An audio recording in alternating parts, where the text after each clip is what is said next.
오늘 본문 누가복음 11장 42절부터 54절 말씀은 바리새인과 율법 교사들을 향하여서 매우 신랄하게 화를 선포하는 예수님의 모습을 볼 수 있습니다.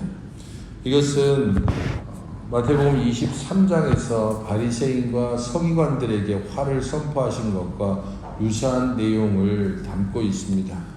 왜 예수님께서 이렇게 이야기를 하셨는지는 어저께 살펴보았던 말씀의 후반절에 잘 나타납니다. 예수님께서는 이 세대를 악한 세대라고 규정하시고 하나님의 심판을 선포하셨습니다.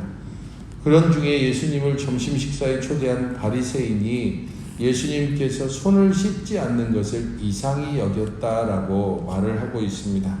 그에게 있어서는 예수님께서 손을 씻지 않는 것이 율법을 어기는 것이라고 생각했고, 바로 이러한 문제를 시작으로 해서 예수님께서는 바리새인들과 율법교사들의 외식을 지적하고 있는 것입니다.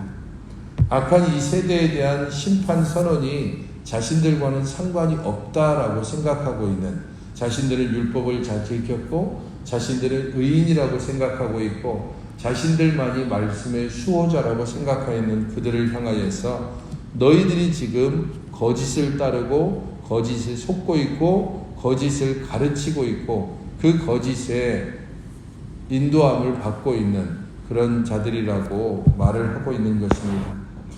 바리새인들에게 세 가지 화와 그리고 율법 교사들에게 세 가지 화를 각각 선포하고 있습니다. 바리새인들에게는 박하와 운양과 모든 채소의 11조는 드리지만 공의와 하나님께 대한 사랑은 버렸다라고 첫 번째로 말씀하고 계십니다. 하나님의 공의와 사랑을 버린다는 것은 작고 사소한 일에는 매우 철저하게 행하고 있지만 가장 근본적인 것, 곧 하나님의 공의와 사랑을 버림에 대해 책망하고 있습니다. 박하와 운양과 모든 채소의 11조, 그것들이 가지는 아주 작은 가치에 대하여서 거기에서 꼬박꼬박 11조를 챙길 정도로 아주 작은 것들에 그들이 민감하지만 정말 가장 근본적인 것, 왜 하나님께서 이 율법을 주셨는지에 대한 근본적인 이유를 그들이 알지 못한다는 것입니다. 두 번째는 회당의 높은 자리와 시장에서 문안받는 것을 기뻐하는 것을 책망하고 있습니다. 회당의 높은 자리라고 하는 것은 언약궤와 가장 가까운 자리라고 볼 수 있습니다. 하나님께 좀 더 자신이 가까이 있다라고 생각하는 그런 공적인 장소에서 존경을 받는다는 것, 높은 자리에 앉기를 원한다는 것은 그들의 교만을 지적하는 부분입니다. 세 번째는 평토장한 무덤 같아서 교회를 밟는 사람이 알지 못한다라고 이야기하고 있는데, 이것은 율법적으로 이야기한다면 백성들을 부정하게 해서 결국은 파멸에 이르게 하는 것입니다. 평토장한 무덤은 그냥 평평하기 때문에 무덤인지 아닌지 알지 못합니다. 그래서 죽음을 가까이 하는, 곧 시체를 가까이 하는 자들은 부정하게 만드는데 그들은 진짜 그것이 부정한지 아닌지조차 알지 못할 평토장한 무덤 같아서 모든 백성을 부정하게 만들고 결국은 하나님과 가까이 하지 못하게 만든다는 것입니다. 백성들을 생명으로 이끈다라고 그들은 생각하고 있지만 장로들의 유전을 가르치고 지키는 그들의 모습 때문에 실상은 백성들을 부정하게, 결국 생명이 아닌 죽음으로 이끌게 되어 멸망케 된다는 것입니다. 45절부터 52절에는 율법교사들에게 화를 선포하고 있는데, 율법교사는 서기관으로 볼 수 있습니다. 그래서 예수님의 말씀이 끝나자 서기관과 바리새인들이 거세게 달려들면서 자신들에게 직접적으로 화를 선포한 예수님께 따져 묻고 있는 것입니다. 율법교사들에게 선포한 첫 번째 화는 지기 어려운 짐을 사람에게 지우고 너희는 한 손가락도 이 짐에 대지 않는다라고 말씀하고 있습니다. 백성들에게 율법의 무거운 짐을 지우지만 자신은 그것에서부터 빠져나갈 길들을 찾고 있다는 것입니다. 한 말씀에 대하여서 수십 갈래의 수많은 율법의 규정들을 만들어 놓고 자신은 그 율법을 잘 알고 있기 때문에 율법을 피할 수 있는 길을 찾아가는 것입니다. 한 가지 예로 가령 안식일에 그들이 1km 이상을 가지 못한다라고 하는 규정을 만들어 놓았다면 일반적인 백성들은 안식일에 정말 필요한 것에 움직여야 되는데도 불구하고 이 1km 규정 때문에 가지 못합니다. 하지만 율법교사들은 교묘하게 그 규정을 악용해서 1km가 되기 전에 자신들이 미리 안식일 전에 그곳에 어떤 도시락이든지 이런 것들을 갖다 놓고 거기에서 1km 전에서 그곳에서 잠시 쉬면서 도시락을 먹든지 하게 되면 다시 거기로부터 또 새로운 1km의 규정이 생긴다는 것입니다. 그런 식으로 율법을 빠져나갈 수 있는 수많은 규정들을 만들어 놓고 자신들은 그 규정 안에서 자유롭지만 율법의 근본적인 그 세세한 규정을 알지 못하는 백성들은 율법의 무거운 짐에 눌려서 살아가고 있습니다. 너희들의 수많은 율법 규정, 그것이 얼마나 백성들을 짓누르는 짐인지, 백성에게 율법의 규정을 요구하면서 너희들은 얼마나 그 율법 규정을 빠져나가고 있는지를 잘 지적하고 있습니다.